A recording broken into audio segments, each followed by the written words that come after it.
Deməli uşaqlar, fikir verin. Çox diqqətli olun. Daşlaşdı sözü hansı hallarda, hansı leksik təhlildən olunmalıdır? Gəlin bakalım. Əgər mən desəm ki, burada, fikir verin, beton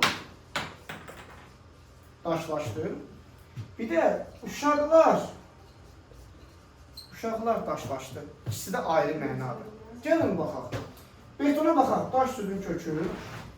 Betonu deyə bilər ki, daşlamaq. Daşlamaq uyğun gəlir uşaqlar? Xeyr. Deməli, burada şi nədir, laş nədir? Parçalanmır.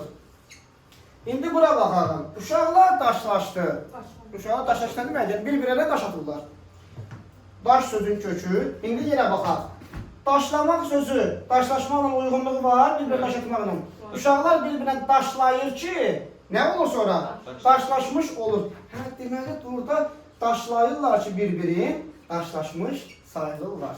Deməli, bu kimi məqamlarda nə edir uşaqlar? Sözün əsas özünə yox, cümlənin nəyinə baxacaq? Məzmununa, bütövlüyünə baxacaq ki, görək bu hansı cümlədə, hansı məzmunda istifadə edilir. Aydın olur? Bu qədər sağ olun.